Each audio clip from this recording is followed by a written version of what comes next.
ኤልሳ ባመጣችው ሀሳብ መሰረት ኤልሳና ሉሊት ካሌብን ሊከታተሉ ልዕልት ደግሞ ዳዊት ይሆናል እሱ ይሆናል ያደረገው ይህን ነገር ብላ ስላሰበች እሷ ለነሱ ሳትናገር ዳዊትን ለመከታተል አስባለች። እናም ሁለቱ ተያይዘው ሲወጡ እሷ እናቴን እንደምንም ብዬ ማግኘት አለብኝ፣ ካሌብም ከሆነ እነሱ ያሳውቁኛል፣ ያለበለዚያ ግን እኔ የጠረጠርኩት ዳዊት ከሆነም እኔ እንደምንም ብዬ እናቴን እሱ ከገባበት ገብቼ እናቴ ያለችበትን ቦታ አውቃለሁ እያለች እየዛተች እነሱም ሁለታቸው ተያይዞ ይወጣሉ ማለት ነው። ኤልሳና ሉሊት ትንሽ እንደሄዱ መንገድ ላይ በቃ ዳዊት ማለቴ ካሌብን ልናገኘው አልቻልንም፣ ስለዚህ መመለስ አለብን ትላታለች ኤልሳ።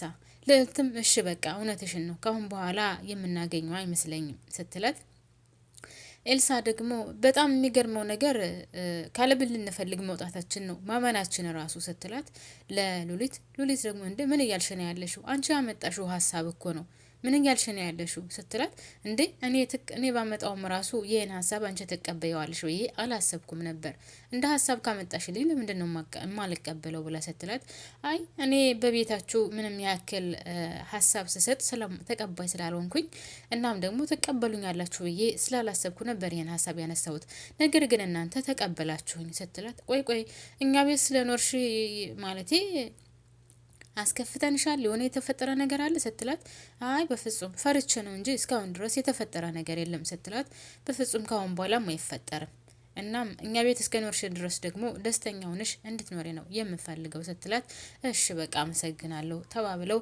እሷ መቼም ነገር መጠምጠሟን ፈልጋ ስለሆነ እኔ የሆነ ቦታ ደርሼ መጣበት ስላለኝ አንቺ ሂጂ ብላ እሷ ወደ ካሌብ ትሄዳለች ማለት ነው። ሉሊት ደግሞ ወደ ቤት ትመለሳለች።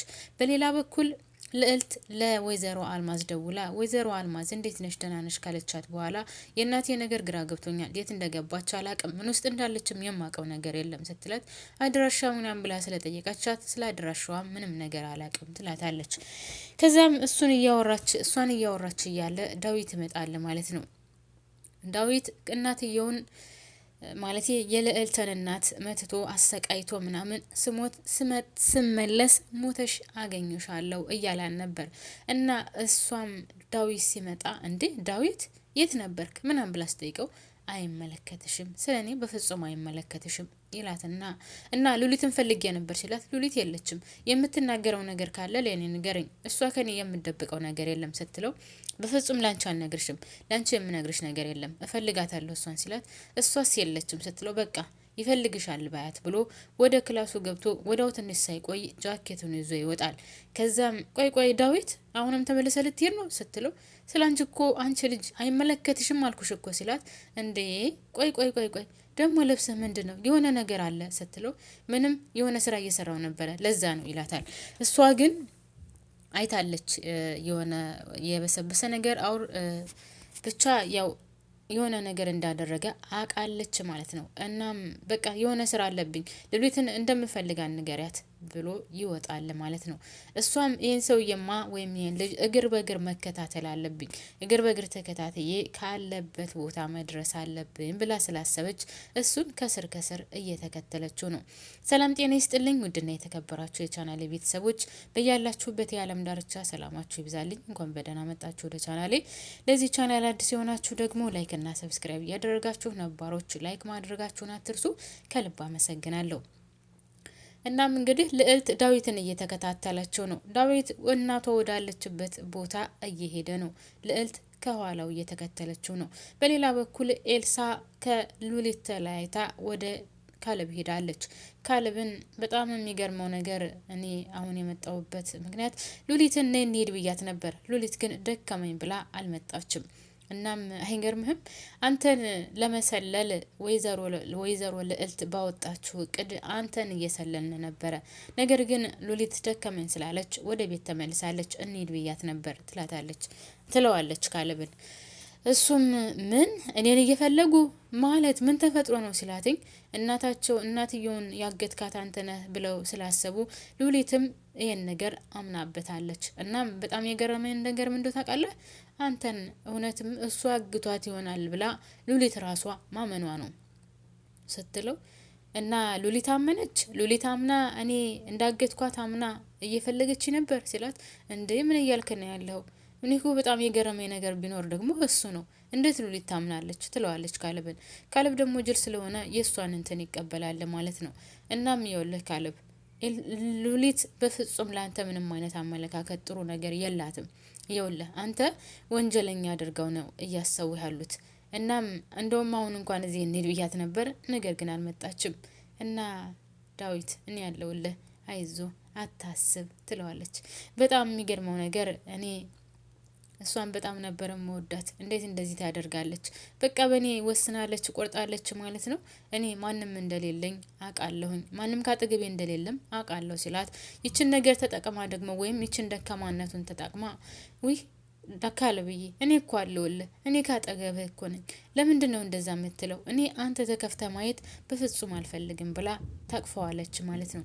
እሱም አንቺ ነሽ አጠገቤ ያለሽው፣ አንቺ ነሽ የምትረጅኝ፣ ይህን ሁሉ እያደረግኩሽ እንኳን ዝም ብለሽ ከኔ ጋር ነሽ። እናም ከልብ አመሰግናለሁ። እውነት እኔ እንጃ ምን እንደምልሽ አላቅም ይላታል ማለት ነው ሞኙ። በሌላ በኩል ዳዊት ወይዘሮ አልማዝ ካለችበት ቦታ ደርሶ ወይዘሮ አልማዝን ቤንዚን አርከፍክፎ ሊያቃጥላት ክብሪቱን ሊጭር ሲል፣ አንቺ አረመኔ፣ አንቺ ጨካኝ እያለ ሊያቃጥላት ሊሞክር ሲል ወይዘሮ አልማዝም ልታቃጥለኝ ነው አንተ ጨካኝ፣ ልታቃጥለኝ ነው አንተ ጨካኝ እያለችው፣ አዎ ላቃጥልሽ ነው። የእኛም ቤተሰብ እንደዚህ ነው መስቀልቅሉን ያወጣሽው። ስለዚህ እኔም አንቺን በማቃጠል ብቻ ነው እርካታዬን የምወጣው። ከዛ ውጭ ግን በፍጹም አረካም። እናም አንቺ የማትረቢ፣ ካሁን በኋላ አንቺ ህይወትሽ አይገኝም፣ ትሞቻለሽ እያለ በቤንዚን አርከፍክፎ ክብሪቱን ሊለኩስ ሲል በጣም በሚገርም ሁኔታ ልጅቷ ትደርስና ከኋላው ሆና በትልቅዬ ሽመል ነገር ራሱን ትመታውና እዛ ቦታ ላይ ይወድቃል ማለት ነው። ዳዊት እዛው ቦታ ላይ ሲወድቅ ወይዘሮ አልማዝን እማዬ፣ እናቴ ምን ተፈጥሮ ነው? ምንድነው? ወይኔ እናቴ እያለች ልዕልት እናቷን ትፈታትና እናቷን ከዛ ቦታ ይዛት ትወጣለች ማለት ነው። ከዛ እናቷን ከዛ ቦታ ይዛ ወጥታ የሆነ ካፌ ነገር ቁጭ ብለው ሻይ እየጠጡ እያለ እማዬ ከዚህ ቦታ ከአሁን በኋላ የሆነ ቦታ ተደብቀሽ እረፍት መውሰድ አለብሽ፣ እረፍት ማድረግ አለብሽ ስትላት፣ እኔ አሁን ምንም ነገር የለኝም ለጊዜው፣ ግን እረፍትስ ቢባል ያልጋ ማለት አልጋ የሚይዝበት እንኳን ምንም አይነት ብር የለኝም ስትላት፣ እኔ አሁን ለጊዜው የአንድ ቀንም ቢሆን የአንድ ቀን የጌስት ሀውስ የሚሆን አለኝ እሰጥሻለሁ፣ የምችለውን ያክል በውጭ ሆኜ እንከባከብሻለሁ ስትላት፣ አይ እኔም እኮ ትንሽዬ በታ እስከምል ድረስ ነው እንጂ ከዛ በኋላ የማደርገውን አደርጋለሁ ስትላት፣ ማለት እማዬ ምን ለማለት አስበሽ ነው? ምን እያልሽ ነው? ምን እያሰብሽ ነው? ስትላት፣ እንዴ ምን እያልሽ ነው? በቃ ትንሽ አረፍ ልበልና እበቀላችኋለሁ ለእያንዳንዳቸው ስትላት፣ እማዬ ምችስ እበቀላለሁ እያልሽኝ ባልሆነ መቼም እንደ በፊቱ እመለስበታለሁ እያልሽኝ ባልሆነ ስትላት፣ እና ታዲያ ይህን ሁሉ አድርገውኝ ዝም ብዬ የማያቸው ይመስልሻል? ለእያንዳንዳቸው ዋጋቸውን አስከፍላችኋለሁ። ብቻውን ትንሽ በርታ ልበል፣ ከዛ በኋላ ግን አሳይሻለሁ። አንቺ ግን ልጄ ከልብ አመሰግናለሁ። አንቺ ጀግና ነሽ። አንቺ ባደርሽልኝ ኑሮ ገሎ ነበር፣ አቃጥሎ ነበር። ልጄ አመሰግናለሁ ብላትኝ ከልጇ ጋም እንግዲህ እኔ በውጭ እከታተልሻለሁ ብላ ልዕልት ወደ ቤት ትሄጃለች። ወይዘሮ አልማዝም እንግዲህ የአንድ ቀን የገስት ሀውስ ማለቴ ተከራይታ የምትቀመጥበት ብሩን ስለሰጠቻት እሷም ትሄዳለች ማለት ነው።